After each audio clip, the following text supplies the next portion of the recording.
Welcome back to கில்லிசோன். So இன்னைக்கு நம்ம சேனல் என்ன பார்க்க போறோம்னாக்க இந்தியாவுக்கும் ஆஸ்திரேலியாவுக்கும் பார்டர் கவாஸ்கர் டிராஃபி நடந்துகிட்டு இருக்கு. ஆக்சுவலாக வந்து பார்த்தீங்கன்னா ஃபர்ஸ்ட் டெஸ்ட்ல இந்தியா வின் பண்ணியிருப்பாங்க. அந்த மேட்ச்ல ஜெய்ஸ்வால் சூப்பராக ப்ளே பண்ணியிருப்பாரு. செகண்ட் டெஸ்ட் மேட்ச் அடிலைன் மைதானத்தில் நடக்க போகுது. இந்த செகண்ட் டெஸ்ட் மேட்ச் குறித்து சில இன்ஃபர்மேஷன் நம்ம பார்க்கலாம். செகண்ட் டெஸ்ட் மேட்ச்ல வந்து பார்த்தீங்கன்னா ஆஸ்திரேலியாவுடைய ஃபாஸ்ட் பாலர் இருக்கக்கூடிய ஹேசல்வுட் இன்ஜுரினால அந்த மேட்ச்ல ப்ளே பண்ண போறதில்ல. அதற்கு பதிலாக ஆஸ்திரேலியா சேர்ந்த ஸ்காட் போலன் அப்படிங்கிற ஒரு ஃபாஸ்ட் பவுலர் செலக்ட் ஆயிருக்காரு.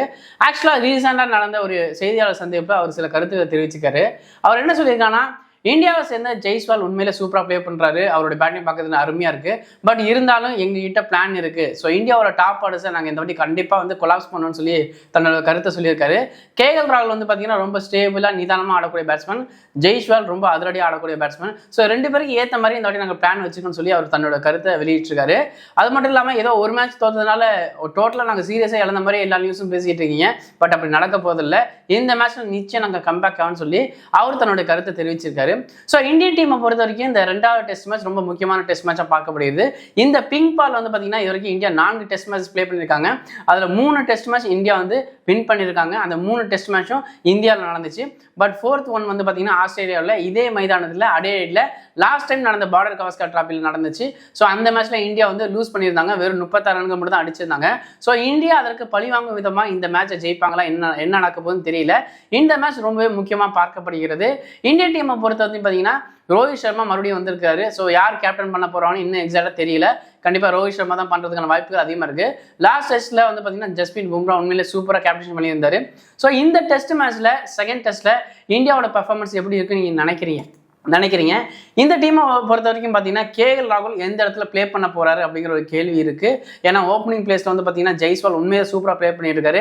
இன்னொரு ஓப்பனிங் பேட்ஸ்மேன் இருக்கக்கூடிய நம்மளுடைய கேப்டன் ரோஹித் சர்மா ஓப்பனில் இறங்கினாருனாக்க கேஎல் ராகுல் எந்த இடத்துல இறங்க போறாங்கன்னு தெரியல. இல்லை இந்த டாப் ஆர்டர்ல என்ன மாற்றங்கள் கொண்டு வர போறாங்கன்னு தெரியல. மேபி வந்து பார்த்தீங்கன்னா ரோஹித் சர்மா கூட வந்து பார்த்தீங்கன்னா ஒரு 4-5 இடத்துல கூட ப்ளே பண்ணுறதுக்கான வாய்ப்புகள் இருக்கு. ஸோ டீம் காம்பினேஷன் இந்த வாட்டி எப்படி இருக்குன்னு எக்ஸாக்டாக தெரியல. ஸோ அஸ்வின் ப்ளே பண்ணுவாரா அப்படிங்கிற கேள்வியும் இருக்கு. ஸோ இந்த செகண்ட் டெஸ்ட் மேட்ச் ரொம்ப இம்பார்ட்டன்ட். ஏன்னு கேட்டீங்கன்னா இந்த டெஸ்ட் மேட்ச்ல இந்தியா வின் பண்ணாக்கா WTCக்கு போகிறதுக்கான வாய்ப்புகள் கொஞ்சம் பிரகாசமா இருக்கு.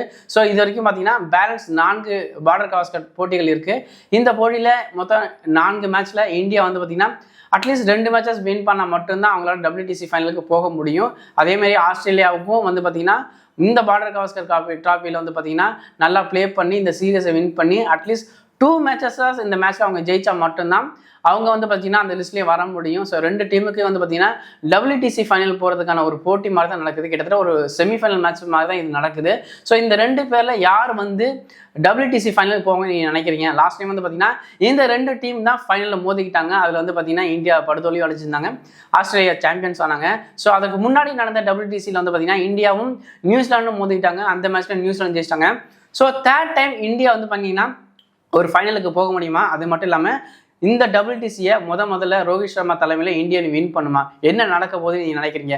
உங்களோட கருத்துக்களையும் விமர்சனங்களையும் மறக்காம கமெண்ட் செக்ஷன் சொல்லிட்டு போங்க. தேங்க்யூ.